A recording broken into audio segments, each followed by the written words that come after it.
चला, आवाज येतोय? प्राकृतिक रचनेला सुरुवात केलेली आपण.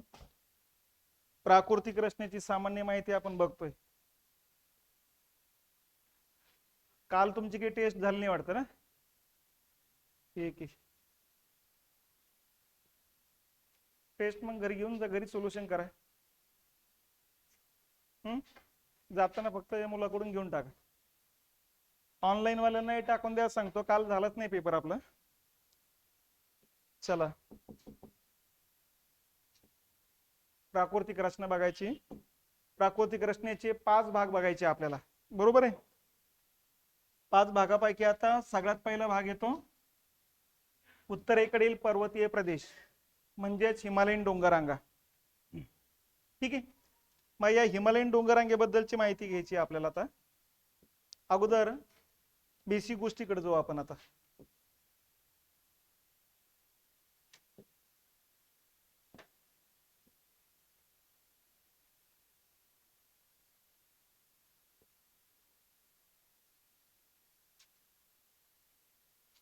दिसतंय ना कशा?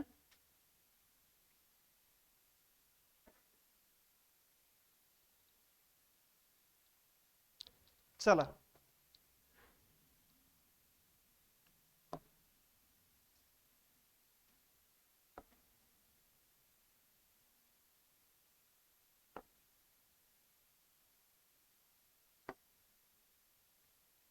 हे बघा, हिमालयन डोंगररांगा म्हणजे उत्तरेकडचा पर्वतीय पट्टा आहे.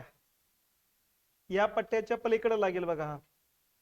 मग इकडे लडाख, जम्मू काश्मीर, हिमाचल प्रदेश, उत्तराखंड, असाच नेपाळ, असा सिक्कीम, भूतान, अरुणाचल प्रदेश, या पट्ट्यात डोंगररांगा आहे. आणि इकडे खाली उतरलेलं आहे नागालँड, मणिपूर, मिझोराम, इकडं मेघालय, इथपर्यंत या डोंगररांगा येतात. ठीक आहे. या डोंगररांगा जी आहेत इथून पसरलेल्या आहेत. या अशा पद्धतीने पहिली बॉर्डर तयार करतात नेपाळ आणि चायनाची, नंतर सिक्कीम मधून जातात, मग भूतानच्या वरच्या भागातून जातात बघा. आणि असे बॉर्डरनाच या ठिकाणी ह्या ज्या रेषा आहेत ह्या बॉर्डरच्याच या हिमालयन डोंगररांगेच्या रेषा आहेत, अशा खाली येतात बघा. ठीक आहे. आणि हिमालयाची अशी एकच डोंगररांग नाही, 3 डोंगररांगा आहेत. याला समांतर दुसरी डोंगररांग येते या ठिकाणी अशी, या अशी खाली येते. आणि तिसरी डोंगररांग परत त्याच्या खाली येते या ठिकाणी. आता यूपीची वरचे बॉर्डर तयार करते, बिहारची पण दार्जिलिंगचा पार्ट येतो, इथं सिक्कीमचा पार्ट, आणि इथं मेघालय राज्यामध्ये येत असते. अशी या 3 डोंगररांगा आहे, असे येतात इकडे खाली असे उतरतात. ठीक आहे. या तिन्ही डोंगररांगेंना एकत्रित म्हणायचं हिमालयन डोंगररांगा. यालाच म्हणायचं उत्तरेकडील पर्वतीय प्रदेश. ठीक आहे. याच्या पलीकडे सुद्धा डोंगररांगा आहेत. याच्या पलीकडे ज्या डोंगररांगा आहे या ठिकाणी अशा पलीकडे खाली म्यानमार मध्ये खाली येतात बघा. याला म्हणायचं काराकोरम डोंगररांगा, किंवा हिमालयाच्या बाहेरील डोंगररांगा, किंवा ट्रान्स हिमालय, किंवा कैलास पर्वतरांगा. या डोंगररांगेची एक शाखा अशी इकडे पण येत असते, याला लडाखच्या डोंगररांगा म्हणतात. तर ह्या थोडक्यात हिमालयाच्या बाहेरच्या डोंगररांगा येते. ठीक आहे. मग आता या डोंगररांगेचं थोडक्यात माहिती, नावं लक्षात घ्या. हे बघा, याला नाव काय? काराकोरम. याला दुसरं नाव आहे कैलास पर्वत. याला तिसरं नाव आहे तर ट्रान्स हिमालय.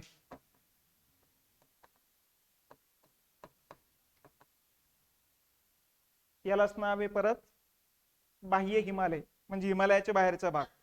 ठीक आहे. इथं जर बघितलं तर याला म्हणायचं लडाख, इकडे म्हणायचं काराकोरम, इकडे म्हणायचं कैलास. ठीक आहे. इथं मानस सरोवर येत असत. या आहेत हिमालयन डोंगररांगा. हिमालयामध्ये सर्वाधिक उंची डोंगररांग ही सर्वात उत्तरेकडची, तिला म्हणायचं बृहद हिमालय, किंवा दुसरं नाव आहे हिमाद्री किंवा ग्रेटर हिमालय. ठीक आहे. ही येते मध्य हिमालय, किंवा हिमाचल म्हणतात त्याला, हिमाचल राज्यातून येत असल्यामुळं. आणि खालची या डोंगररांगेला म्हणायचं शिवालिका. या तिन्ही डोंगररांगा म्हणजे हिमालयन डोंगररांगेचे भाग येते. तर सर्वाधिक उंची डोंगररांग ही आहे बृहद हिमालय. समुद्र पातळीपासून याची उंची येते 6000 मीटर म्हणजे 6 किलोमीटर. जगातली सर्वाधिक उंची डोंगररांग ही आहे. याच्या इतकी उंची डोंगररांग एक पण नाही. ठीक आहे. याच्या निम्म्याने याची उंची आहे म्हणजे 3000 मीटर उंची आहे. आणि याची उंची याच्या निम्म्याने कमी आहे म्हणजे 1500 मीटर उंचीची आहे. म्हणजेच दक्षिणेकडे उत्तरेकडे जाताना उंची दुपटीने वाढत चालली. आणि या पलीकडच्या डोंगररांगेची उंची फक्त 4500 मीटर आहे. ते कमी उंचीच्या परत आणखी. आणि याच्या पलीकडे मग इथं तिबेटचे पठार लागते.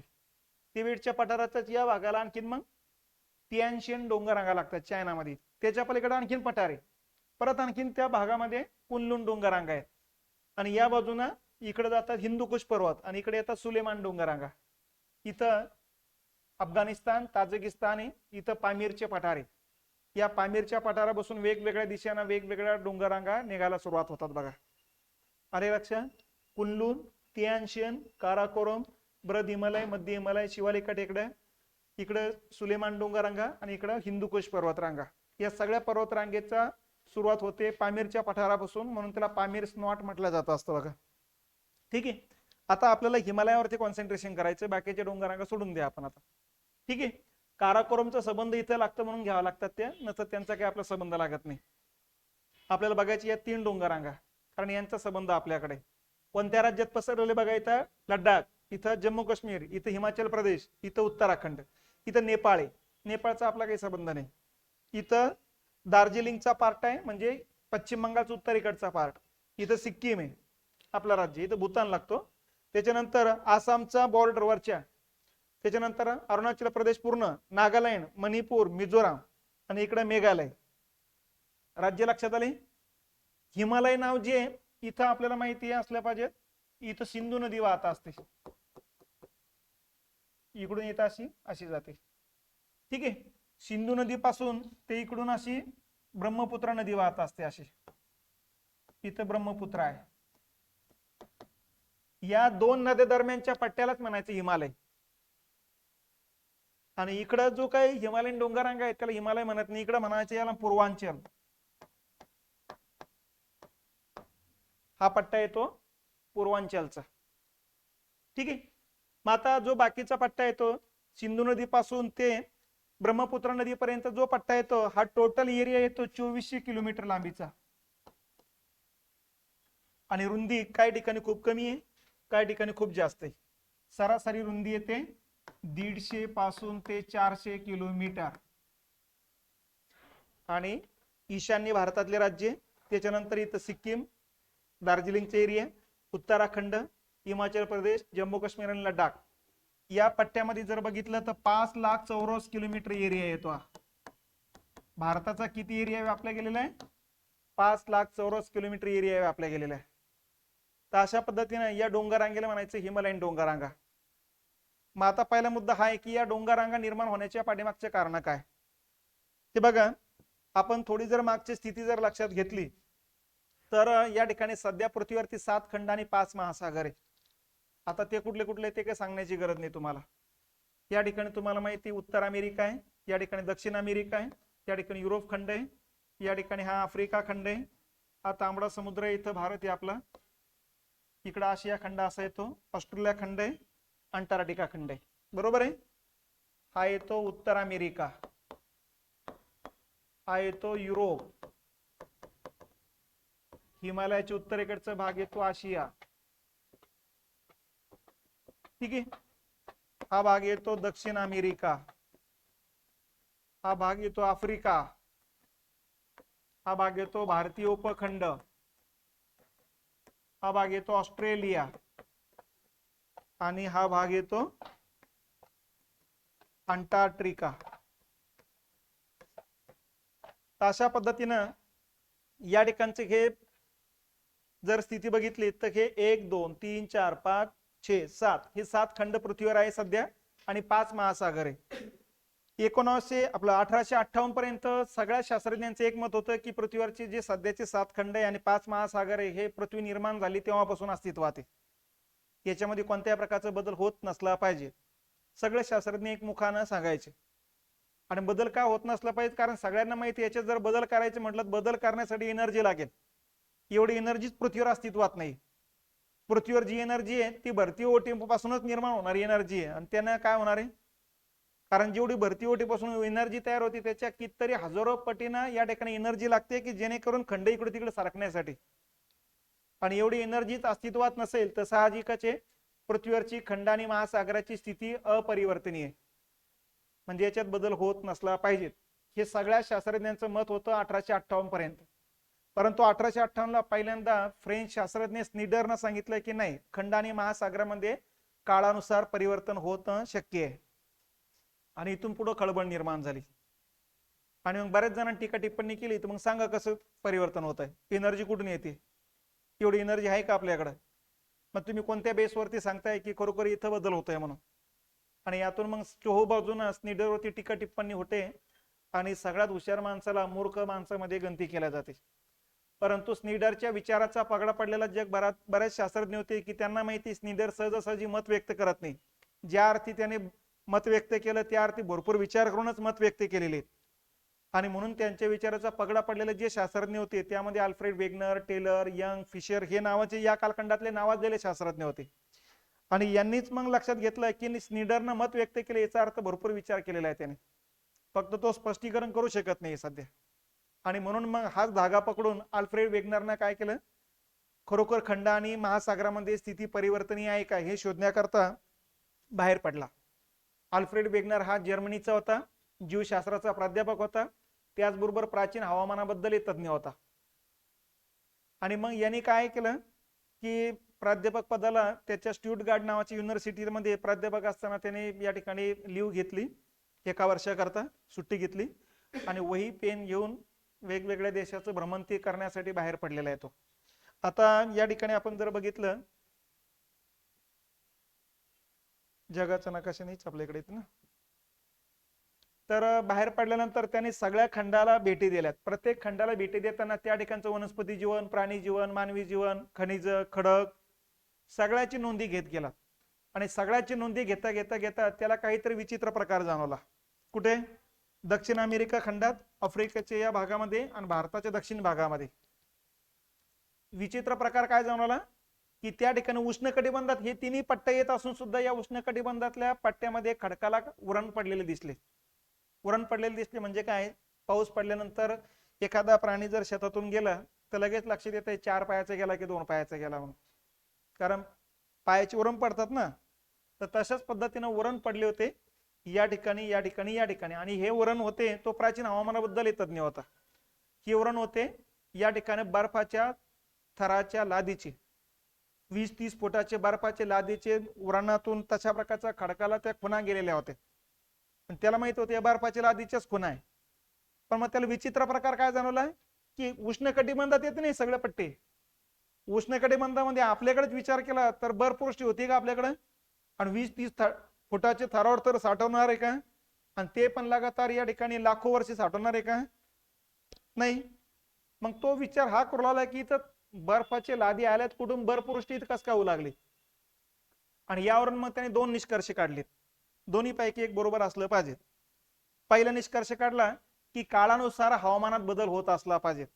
म्हणजे आज ज्या ठिकाणी उष्णकटिबंध आहे त्या ठिकाणी एका कालखंडात शीतकटिबंध असला पाहिजे, आणि जिथं शीतकटिबंध आहे तिथे एका कालखंडात उष्णकटिबंध असला पाहिजे.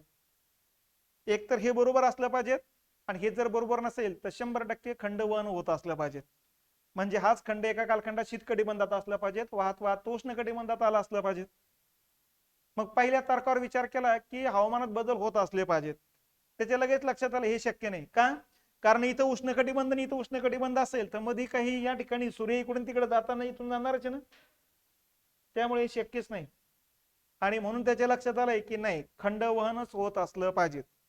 पण असं घोषित करून परत आणखीन वेगवेगळ्या शास्त्रज्ञांच्या टीकेचा विषय होण्याची शक्यता आहे. हो खंडवहन होतं, पण मग कारण सांग. म्हणून त्यांनी घाईगर्दी न करता या ठिकाणी शोध घ्यायला सुरुवात केली, पुरावे जमा करायला सुरुवात केली, आणि एक एक एक एक पुरावे जमा करत करत करत भरपूर पुरावे सापडले. आणि या पुराव्याच्या आधारे मग त्यांनी 1912 ला ocean and continental drip theory नावाचा एक ग्रंथ मांडला. आणि या ग्रंथामध्ये पृथ्वीवरील खंड आणि महासागराची स्थिती परिवर्तनीय असल्याचं शास्त्रशुद्ध पद्धतीने वैज्ञानिक डायरेक्शनना पुरावे सादर करून या ठिकाणी त्यांनी मांडणी केलेली आहे बघा. मग त्या ग्रंथामध्ये त्यांनी काय मांडणी केली की आजपासून 20 कोटी वर्षापूर्वी पृथ्वीवर फक्त एकच खंड होता आणि एकच महासागर होता आणि या खंडाला नाव दिलं होतं त्यांनी पॅन्जिया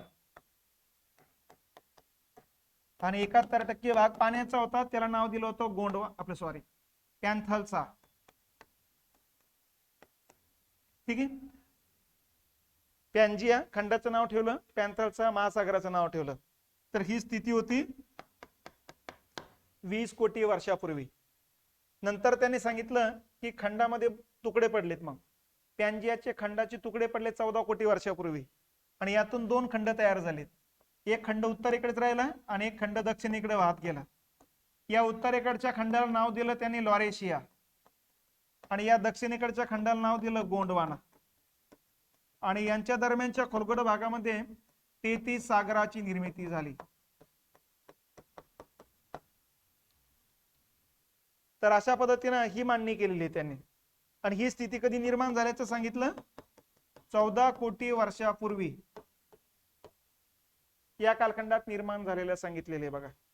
ठीक आहे, गोंडवाना लॉरेशिया आणि यांच्या दरम्यान 33 सागर. नंतर सांगितलं परत 14 कोटी वर्षापासून आतापर्यंत याही खंडाचे तुकडे पडलेत, याही खंडाचे तुकडे पडलेत आणि काही तुकडे पश्चिमेकडे काही तुकडे दक्षिणेकडे वाहत गेलेत. मग लॉरेशियाचे तुकडे पडून कुठले कुठले खंड तयार झाले? नंबर 1 उत्तर अमेरिका, नंबर 2 युरोप आणि नंबर 3 आशिया, हिमालयाच्या उत्तरेकडचा आशिया खंड तयार झालेत. आणि गोंडवानाचे तुकडे पडून नंबर 1 दक्षिण अमेरिका, नंबर 2 आफ्रिका, नंबर 3 भारतीय उपखंड म्हणजे हिमालयाच्या दक्षिणेकडचा भाग, नंबर 4 ऑस्ट्रेलिया आणि नंबर 5 अंटार्क्टिका तयार झालेत. आणि अशा पद्धतीने हे खंड मग इकडे तिकडे सरकतच चाललेले. मग भारत जो होता भारतीय उपखंड, इथं या ठिकाणी अंटार्क्टिका खंडाचा भाग होता. मग सुरुवातीला या ठिकाणी आपण अंटार्क्टिका खंडाचा भाग असल्यामुळे दक्षिणेकडे असं अंटार्क्टिका खंडासोबत दक्षिणेकडे गेलोय आपण. मग इथं गेल्यानंतर मग शीतकटिबंधीय वातावरण होतच त्या ठिकाणी, त्यामुळे त्या ठिकाणी बर्फाची लादीचे थरावर थर होते. आणि नंतर मग आपण 6-7 धक्के आणले अंटार्क्टिका खंडाला आणि आपण आपलं वेगळं करून घेतलं आणि उत्तरेकडे सरकत सरकत सरकत सरकत चाललेलो आहे बघा. उत्तरेकडे सरकत जात असताना मकर वृत्तावर ज्यावेळेस आलो त्यावेळेस दक्षिणेकडचा पठारी प्रदेश तयार व्हायला सुरुवात झाली, कारण ज्वालामुखी जागोजागी फाटायला सुरुवात झालेली इकडे. आणि ज्या वेळेस आपण विषुववृत्तावर आला त्याच वेळेस आपलं हिमालयन डोंगरांगा निर्मितीला प्रोसेसला सुरुवात होते बघा. कारण या ठिकाणी अगोदर 33 सागर होता. भारत हा इकडून इकडे निघाला आणि त्याच वेळेस उत्तरेकडचा हा भाग जो आहे तो खाली सरकत आला. म्हणजे इथं रशियाचा जो पार्ट आहे चायनाचा तो खाली सरकायला लागला बघा. म्हणजे त्याने पण उत्तर ध्रुव सोडून दिला. आता हा भाग खाली सरकत आला आणि भारत उत्तरेकडे सरकत गेला. दोन्ही भागात उगम पावणाऱ्या ज्या नद्या होत्या 33 सागराला यायचा, त्यामुळे 33 सागराच्या तळावरती मोठ्या प्रमाणात गाळ साठवला गेला होता आणि हे दोन्ही भूभाग एकमेकांच्या दिशेने सरकत आले. त्यामुळे साहजिकच सागर तळावरचा गाळ वरती आला, वळ्या पडत गेल्या, उंची वाढत गेली आणि आज त्या ठिकाणी हिमालयन डोंगररांगा निर्माण झाल्या. तर अशा पद्धतीने या ठिकाणची हिमालयन डोंगररांगा जी आहेत या 33 सागराचा तळभाग उंचावून निर्माण झालेले आहेत. मग आता आशिया खंडातले हिमालयन डोंगररांगा असू द्या, युरोप खंडातले आल्प्स पर्वतरांगा असू द्या, या सगळ्या 33 सागराचा तळाचा गाळापासून तयार झालेल्या आहेत. म्हणून वळ्या पडत पडत निर्माण झालेल्या पर्वतरांगा असल्यामुळे याला वली पर्वत किंवा फोल्डेड माउंटन म्हणतो आपण.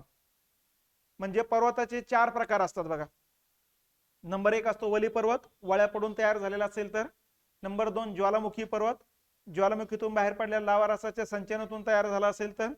नंबर 3 गट पर्वत. गट पर्वत म्हणजे टोटल जमिनीचा भाग असताना 2 जमिनीचे तुकडे एकमेकांच्या दिशेने येत असेल तर मधली जमीन वरती येणे किंवा दोन्ही भोवतालची जमीन खाली कसणे आणि वरची जमीन तशीच राहणे, यातून जो पर्वत निर्माण होतो त्याला म्हणायचं गट पर्वत. जसं आपला सातपुडा डोंगररांगा आहे, विंध्य डोंगररांगा आहे, गट पर्वत आहे ते. ठीक आहे. तर असे हे 3 पर्वत जे अंतर्गत कारकातून निर्माण होतात आणि या पर्वतापैकी जो पर्वत जुना आहे त्याच्यावरती ऊन वारा पावसाची प्रक्रिया होऊन वरचा थर बवून जातो आणि उरलेल्या पर्वताला म्हणायचं अवशिष्ट पर्वत. अवशेष राहतात ना ते, म्हणून त्याला म्हणायचं अवशिष्ट पर्वत. तर अशा पद्धतीने जगभरामध्ये 4 पर्वताचे प्रकार असतात. वळी पर्वत, त्याच्यानंतर गट पर्वत, ज्वालामुखी पर्वत, अवशिष्ट पर्वत. यापैकी हिमालयन डोंगररांगा जो आहे तो वळी पर्वत आहे सातपुडा डोंगररांगा जी आहे तो गट पर्वत आहे. सह्याद्री डोंगररांगा जी आहे तो ज्वालामुखी पर्वत आहे. ठीक आहे. अरवली डोंगररांगा जी आहे सर्वात जुने आहे, वरचा थर वाहून गेला म्हणून त्याला म्हणायचं अवशिष्ट पर्वत.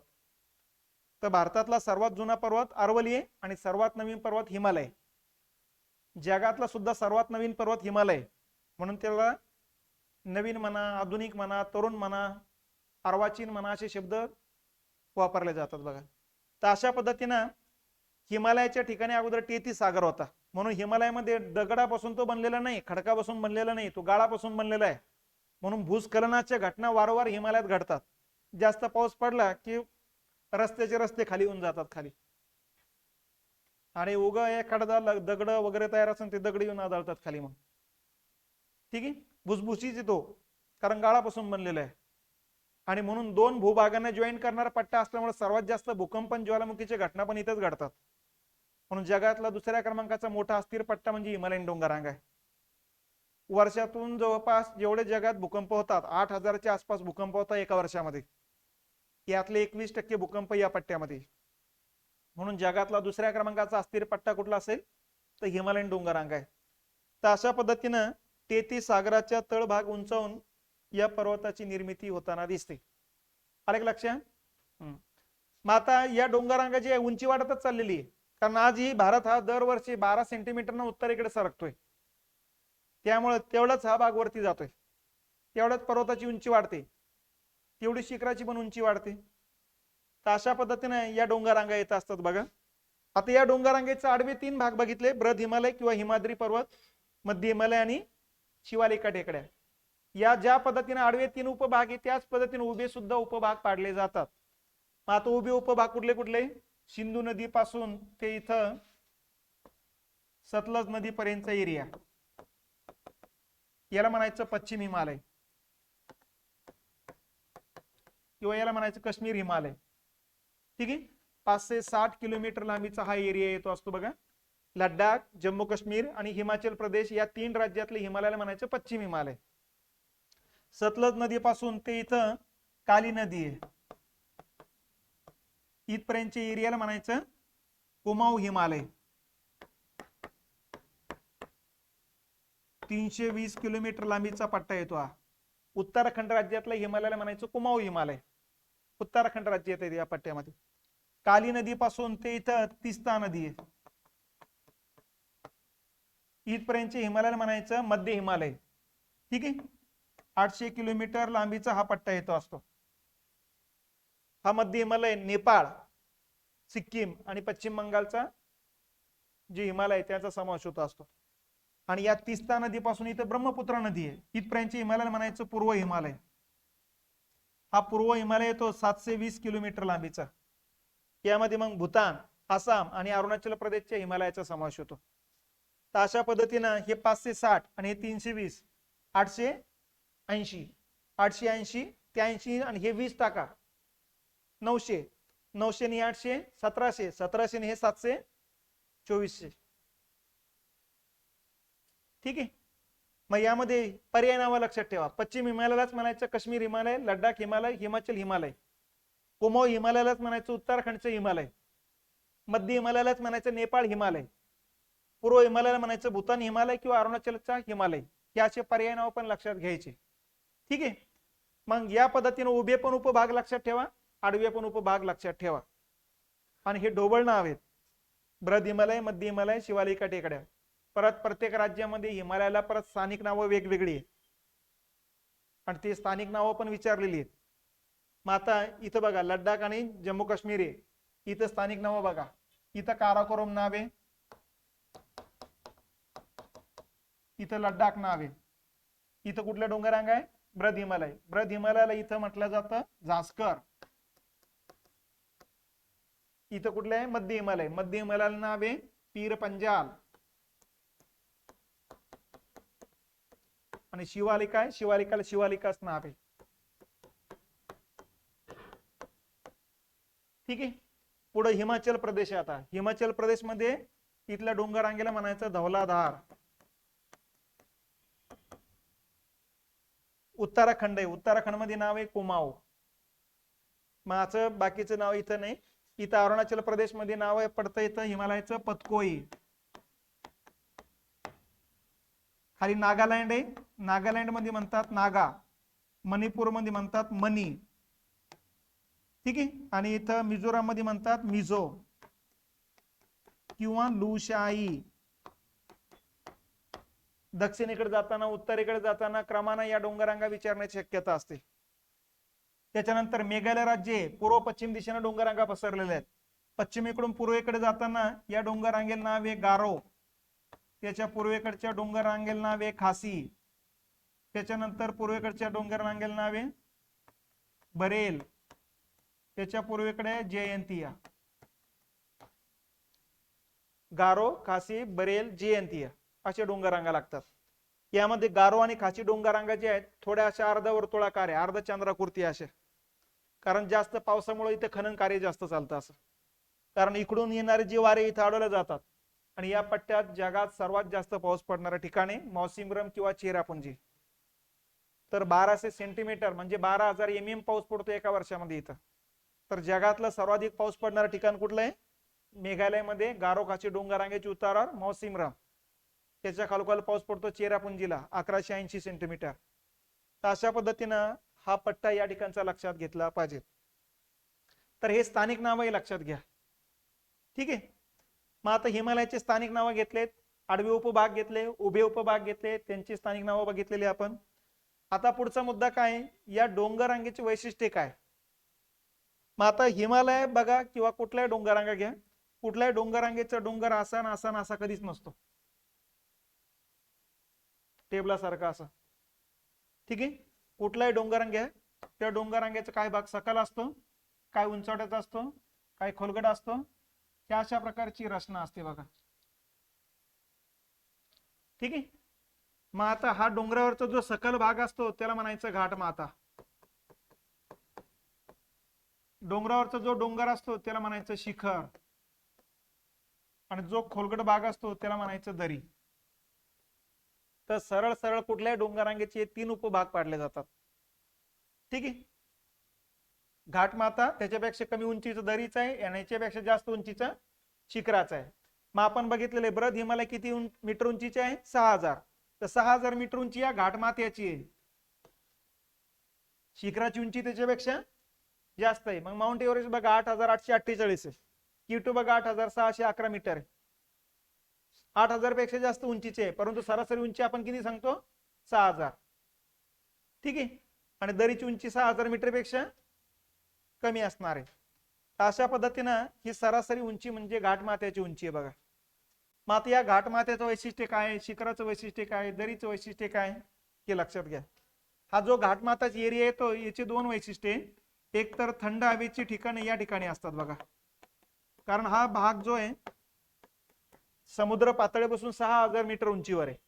आणि आपल्याला माहिती जस जसं उंच जावं तस तसं 160 मीटरला 1 डिग्रीना टेम्परेचर घटतं. 6000 मीटर वरती जर बघितलं 0च्या आसपास डिग्री टेम्परेचर आहे, त्यामुळे थंड हवेची ठिकाणं त्या ठिकाणी आहेत मोठ्या प्रमाणात. आणि थंड हवेची ठिकाणं तर आहेच, पण त्याचबरोबर धार्मिक तीर्थक्षेत्र सुद्धा आहे या पट्ट्यामध्ये.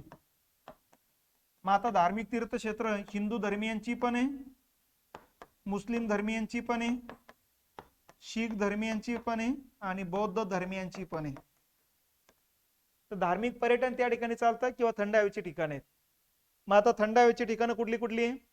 लडाख मध्ये जर विचार केला तर लेह, लडाख, कारगिल हे 3 थंड हवेची ठिकाणे येतात.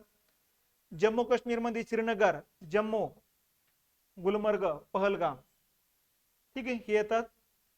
हिमाचल प्रदेश मध्ये शिमला, कुलू, मनाली, डलहौसी हे येत असतात. उत्तराखंड मध्ये डेहराडून, पाटलीडून, कोटलीडून, नैनिताल, भीमताल, मसुरी, रानीखेत हे येतात. इथं पश्चिम बंगालच्या वरच्या भागामध्ये दार्जिलिंग येते, सिक्कीम मध्ये गंगटोक येते, ठीक आहे. इकडे अरुणाचल प्रदेश मध्ये तवांग आणि इटानगर येत असतात. तर हे आपलं थंड हवेची ठिकाणी या पट्ट्यामध्ये येतात बघा. तसंच धार्मिक तीर्थक्षेत्र पण याच पट्ट्यात आहे. मग या पट्ट्यात हिंदू धर्मियांची जर बघितलं आपण, अमरनाथ, इकडे उत्तराखंड मध्ये केदारनाथ, बद्रीनाथ, तर ही तीर्थक्षेत्र या पट्ट्यात येतात बघा. मुस्लिम धर्मियांचे हजरत बल दर्गा सारखे दर्गा या पट्ट्यामध्ये येतात जम्मू काश्मीर मध्ये. शीख धर्मियांचे हिमकुंड नावाचा या ठिकाणी वरचा भाग येतो असतो आणि बौद्ध धर्मियांचं हिमाचल प्रदेशमध्ये धर्मशाला आणि इकडं तवांग ही दोन विपश्यनाची मोठे केंद्र या ठिकाणी येत असतात बघा. अशा पद्धतीनं वेगवेगळ्या धर्माच्या डायरेक्शन आणि थंड हवेच्या ठिकाणाच्या डायरेक्शन हिमालयन डोंगरांका महत्वाची भूमिका पार पाडतो. त्या पर्यटनामुळे परकीय चलन आणि प्रत्यक्ष अप्रत्यक्ष मोठ्या प्रमाणात रोजगार या पट्ट्यातल्या लोकांना निर्माण होतो. नाही ते डोंगराळ भागामध्ये पिकण्यासारखं काही नाही, शेतीच करता येत नाही, उद्योगधंदे नाहीये, रेल्वे रस्ता जाळ खूप कमी आहे. त्यामुळे लोकांचा प्रमुख व्यवसाय का असेल तर पर्यटन आहे. या पर्यटनातून त्यांना परकीय चलन ते मिळत असतं बघा. तर अशा पद्धतीनं हा घाटमाथा भागाचं वैशिष्ट्य लक्षात घेतलं पाहिजे. आता पुढचा भाग येतो शिखराचा. माता जगातले सर्वाधिक उंची शिखर या डोंगररांगेत असणार आहे, कारण याच्या इतके उंची डोंगररांगाच कुठला नाही, बृहद हिमालय. मग यात सर्वाधिक उंची शिखर कुठले कुठले? नंबर 1 ला आहे माउंट एव्हरेस्ट. याला सागर माता असंही म्हणतो आपण. नेपाळच्या बॉर्डरवरती येते, 8848 मीटर उंचीचं आहे. नंबर 2 ला येतं असतं K2. K2 येतं जम्मू काश्मीर मध्ये, म्हणजे लडाख मध्ये येतं. पाक व्याप्त काश्मीर मध्ये सध्या 8611 मीटर आहे. नंबर 3 ला येतं असते सिक्कीम मध्ये कांचनगंगा, 8598 मीटर उंचीचे आहे. नंबर 4 ला माउंट एव्हरेस्टच्याच बाजूला आहे धवलगिरी, 8167 मीटर उंचीचे आहे, नेपाळ मध्ये येते. 5 नंबरला येतं असतं नंगा पर्वत, बृहद हिमालय मध्ये लडाख मध्ये येतं असतं, 8126 मीटर उंचीचे आहे. आणि मध्य हिमालयन डोंगररांगेतलं एक लक्षात ठेवायचं नंदा देवी, 7817 मीटर उंचीचं आहे बघा. तर जे वैशिष्ट्यपूर्ण आहेत ना त्याचा क्रमाने लक्षात घ्यायची माहिती. मग ग्लेशियर ब्रूम वगैरे 1 2 3, तर हे जे काही आहेत ते काही फारसे महत्वपूर्ण नाही, त्यांची उंची जास्त आहे पण महत्वपूर्ण नाही. तर हे शिखर लक्षात ठेवा. जगातलं सर्वाधिक उंचीची विचारलं तर माउंट एव्हरेस्ट सांगा, भारतातला सर्वाधिक उंचीची विचारलं K2. पण सध्या पाक व्याप्त काश्मीर मधले असल्यामुळं भारतातलं ओरिजिनल कुठला असेल तर सध्या कांचनगंगा आहे. तर या पद्धतीनं ह्या घटना लक्षात घेतल्या पाहिजेत. तर हे झालं महत्वाची शिखर. आता पुढचा मुद्दा येतो दरी. ठीक आहे. मग आता दरी जो आहे तो म्हणजे डोंगररांगावरचा खोलगट भाग येतो आणि एका भागातून दुसऱ्या भागात डोंगररांग क्रॉस करून जाण्यासाठी त्या भागातून जावं लागतं बघा. आता त्या दरीच्याच भागामध्ये इकडून आपण वेडा वाकडा रस्ता काढला असेल पलीकडे जाण्यासाठी, त्याला म्हणायचं घाट. आणि जर अरुंद रस्ता काढला असेल त्याला म्हणायचं खिंडी. मग हिमालयामध्ये वेडा वाकडा रस्ता तयार करण्याची शक्यता कमी, कारण भूस्खलन वारंवार घडतंय. खर्च आपण 40-50 वर्षाकरता करतोय आणि भूस्खलन झालं तुमचं 2-4 दिवसातच खाली येऊन जातो. मागे त्या टनेल मध्ये किती जण गुंतले होते महिनाभर तरी. त्यामुळे ते खाली खसण्याच्या प्रोसेस हिमालयामध्ये सातत्याच्या प्रोसेसचा भाग येतो. भूकंप झाला परत खाली हा एक प्रकार चालू असतो. त्यामुळे हिमालयामध्ये खिंडी आढळतात आपल्याला. खिंडी म्हणजे 2 डोंगररांगा दरम्यानचा अरुंद खोलगट रस्ता, त्याला म्हणायचं खिंडी. सह्याद्रीमध्ये घाट असतात, हिमालयामध्ये खिंडी असतात बघा. मग आता या खिंडीचा मागच्या वर्षी प्रश्न होता, पश्चिमेकडून पूर्वेकडे जाताना क्रमाने कोणत्या खिंडी लागतील. मग या खिंडी लक्षात घेतल्या पाहिजेत. मग आता खिंडी लक्षात घेताना पहिले शहर कोणत्या कोणत्या ठिकाणी ते लक्षात ठेवा. या डोंगररांगा लक्षात आलेला आहे तुम्हाला. तर या ठिकाणी तुमच्या लक्षात आलं पाहिजे श्रीनगर आहे, जम्मू काश्मीरची राजधानी. या बाजूला जम्मू आहे, या बाजूला लेह येतोय. ठीक आहे. इकडं या ठिकाणी कारगिल येतो असतो. ठीक आहे. आता या श्रीनगरवरून जम्मूला जाण्यासाठी 2 मार्ग आहे, एक या मार्ग आहे आणि एक इकडून मार्ग आहे. इकडून एक खिंड आहे, इकडून एक खिंड आहे. मार्ग आहे म्हणजे खिंड आहे, त्या खिंडीतूनच मार्ग आहे. इकडून जी खिंड आहे त्याला म्हणायचं बनीगल खिंड, आणि इकडून जी खिंड येते त्याला म्हणायचं पीर पंजाल खिंड, कारण पीर पंजाल डोंगररांगा आहे. ते या 2 खिंडी इथे लक्षात ठेवा. श्रीनगरवरून इकडे कारगिलला जाण्यासाठी पेन्सिला नावाची खिंड लागते, ला म्हणजे खिंडी. आणि श्रीनगरवरून लेह लडाखला जाण्यासाठी इथं झोजिला नावाची खिंड लागत असते, झोजिला. ठीक आहे.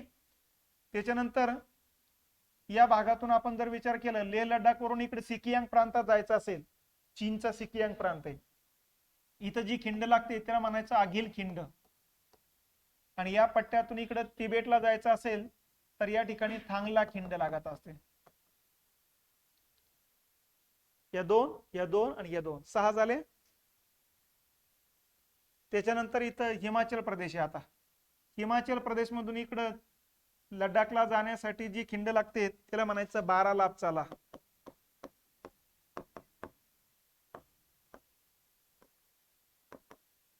ठीक आहे.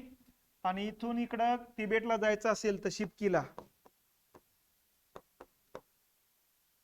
ठीक आहे. इथून रोहतांग नावाच्या पट्ट्यामध्ये जायचं असेल तर रोहतांग खिंड. अशा खिंडी या पट्ट्यामध्ये येतात. हिमाचल प्रदेश. इथं उत्तराखंड आहे. उत्तराखंड मधून इथं हिमाचल प्रदेश मध्ये जायचं असेल तर रुपीन खिंड लागते. ठीक आहे. आणि इथं उत्तराखंड मधून तिबेटला जायचं असेल तर इथं 3 खिंडी आहे. नीतीला, मानाला आणि लिपुलेख. नीतीला, मानाला, लिपुलेख. लिपुलेख खिंडीवरती ज्या नेपाळ सध्या दावा दाखल करतोय बघा. ठीक आहे.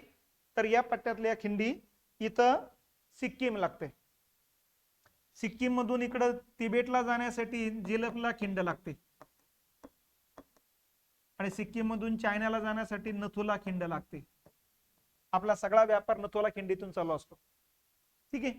इकडे अरुणाचल प्रदेश आहे. आता या अरुणाचल मधून इकडे तिबेटला जायचं असेल तर बमला खिंड लागत असते.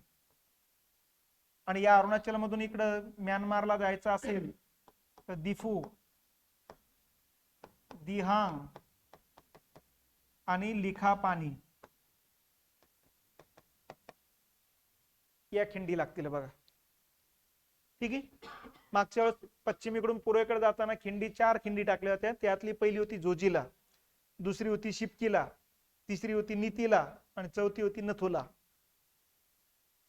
शेवटी लाच होतं. तिबेट भाषेमध्ये ला म्हणजे खिंड असा त्याचा अर्थ होतो तिबेटियन भाषेमध्ये. आणि पश्चिमेकडून पूर्वेकडे मग जोजिला पहिलं, शिपकीला दुसरं, नीतीला तिसरं, नथुला चौथा असेल तो पर्याय उत्तर होतं. बाकीच्या याच्यामध्ये नथुला 1 नंबरला घेतलं, जोजिला 2 नंबरला घेतलं, ते उलटे पालटे करून टाकलेत मग. तर या पद्धतीनं कंबाईनला हा प्रश्न या ठिकाणी येऊन गेलेला आहे बघा. ठीक आहे. तर हे झालं खिंडीबद्दलची माहिती. तर ही तिन्ही वैशिष्ट्ये लक्षात आलेली आपल्याला. घाटमाता भागामध्ये थंड हवेची ठिकाणं, धार्मिक तीर्थक्षेत्र, वेगवेगळ्या धर्माची पण लक्षात घेतली. शिखराची उंचीनुसार, पर्वतानुसार, देशानुसार हे बघितलेले. दरीच्या भागात खिंडी आहे, खिंडी आत्ताच बघितलेल्या आहेत. ठीक आहे. मग आता सगळ्यात शेवटचा महत्वाचा मुद्दा हा आहे की आता हिमालयन डोंगररांगाचे वैशिष्ट्य काय. तर सगळ्यात पहिलं वैशिष्ट्य म्हणजे जगभरामध्ये 2 ऋतू असताना भारतात पावसाळा नावाचा तिसरा ऋतू तयार होतो. त्याचं प्रमुख कारण हिमालयन डोंगररांग आहे. म्हणून एक वेळेस प्रश्न होता, भारतीय हवामानावर सर्वाधिक प्रभाव प्राकृतिक रचनेच्या कोणत्या भागाचा पडतो. भारतीय पठार, भारतीय किनारपट्टी, उत्तरेकडचा मैदानी प्रदेश, उत्तरेकडचा पर्वतीय प्रदेश. तो उत्तर आहे पर्वतीय प्रदेश किंवा हिमालयन डोंगररांगा. जे नाव असेल ते तुमचं उत्तर राहील. ठीक आहे. त्याचं कारण काय, इकडं गरम हवा उत्तरेकडे जसा सूर्य येतो कर्कवृत्तापर्यंत येतो ना, म्हणजे भारतात या भागापर्यंत येतो, त्यामुळे तापमान वाढतं आणि इथं कमी वाऱ्याचा पट्टा तयार होतो. या कमी वाऱ्याच्या पट्ट्याकडे चारी बाजूने वाऱ्या वाहत येत असतात, पण इकडची हवा इकडे येत नाही, कारण ध्रुवाकडून येणारी हवा इथे अडवली जाते. त्यामुळे इकडच्या कमी वाऱ्याचा पट्टा काही कमी होत नाही, उलट वाढतच जात होतो. ती थंड हवा आली असती तर कमी वाऱ्याचा पट्टा संपुष्टात आला असता आपला. पण इकडे कमी वाऱ्याचा पट्टा वाढत जातो आणि इकडची हवा येते पण इकडे अडवल्या जाते ती, कारण या डोंगररांगा 3 आणि 6,000 मीटर उंचीच्या आहे. त्यामुळे ती हवा येत नाही. तोपर्यंत दक्षिण गोलार्धातली जी हवा आहे विषुववृत्त ओलांडून भारताकडे येत जाते. आणि दक्षिणेकडून येताना हजारो किलोमीटर ते पाण्यावरच हवा वाहत येते. पाण्यावरचं बाष्प लोटत लोटत भारतात आणते आणि त्या बाष्पापासून पुढे जून, जुलै, ऑगस्ट, सप्टेंबर महिन्यात पाऊस पडतो बघा. म्हणून त्या महिन्यामध्ये, या 4 महिन्यामध्ये वर्षभराच्या 85% पाऊस पडत असल्यामुळं या कालखंडाला आपण नाव ठेवलं पावसाळा. म्हणून तिसरा पावसाळा नावाचा ऋतू कशामुळे तयार होतो, हिमालयन डोंगररांगामुळे. आणि इथं पाऊस पडला की ढग रिकामे होते, रिकाम झाले ढग हलके होऊन मग वरती जातात आणि पुढे जातात. मग त्याच्यात बाष्पच नसल्यामुळे पाऊसच पडत नाही. पुढे हा ओसाड पट्टा आहे मग. ठीक आहे. चायनाला काही फायदा होत नाही, नुसता आपला खडकाळ भाग ताब्यात घेणे, काही खनिजे सापडले ते सांगता येत नाही, समजून घ्यायचा तो भाग निराळा आता. पण इकडे हिरवगार वगैरे काही दिसणार नाही, ओसाड पट्टा आहे टोटल. तर या पद्धतीनं या ठिकाणचा हा पहिला भाग लक्षात ठेवा, भारतीय प्राकृतिक रचनेचा सर्वाधिक हवामानावर प्रभाव पाडणारा पट्टा हा आहे. नंबर 2, जगातला सर्वात उंच वळीचा आणि आधुनिक पर्वत आहे. जगातला सर्वात उंच पण आहे, वळीचा पण आहे आणि सर्वात आधुनिक किंवा तरुण डोंगररांगा याच आहेत. यालाच अर्वाचीन पर्वत असंही म्हणत असतो आपण. नंबर 3, या पट्ट्यामध्ये आपल्याला माहिती उंची 3 ते 6,000 आहे. त्यामुळे या ठिकाणी वातावरणातलं जे बाष्प आहे त्याचं रूपांतर 0 डिग्रीच्या खाली टेम्परेचर असल्यामुळं द्रवात न होता घनरूपात होते आणि म्हणून या पट्ट्यामध्ये बर्फवृष्टी होत असते बघा. आणि बर्फामुळे 20-30 फुटाचे थरावर थर या ठिकाणी लादीच्या लादी बर्फाचे तयार होऊन जातात आणि या लादीमुळे गवत पण उगवलं जात नाही डोंगरावरती. वरच्या भागात नुसते आपल्याला हिमशिखर दिसायला लागतात पांढऱ्या रंगाची. आणि बर्फ किती, तो दोन्ही ध्रुवाखालोखाल सर्वात जास्त बर्फ या ठिकाणी आहे, म्हणून याला जगाचा 3रा ध्रुव म्हणतात. हे एक वैशिष्ट्य लक्षात ठेवलं पाहिजे. त्याच्यानंतर भारताच्या उत्तरेकडच्या मैदानी भागातून वाहणाऱ्या ज्या 12 महिने वाहणाऱ्या नद्या आहेत, या नद्याचं उगमस्थान या पट्ट्यामध्ये येतं. कारण या पट्ट्यामध्ये वाऱ्यावाड्याला जात असल्यामुळे पाण्याचा पुरवठा या नद्यांना होतो पावसामुळे, आणि उन्हाळ्यामध्ये बर्फ वितळल्या जात असल्यामुळे नद्यांना पाण्याचा पुरवठा होतो. म्हणून या ठिकाणी उगम पावणाऱ्या नद्या ज्या आहे 12 महिने वाहणाऱ्या नद्या असतात.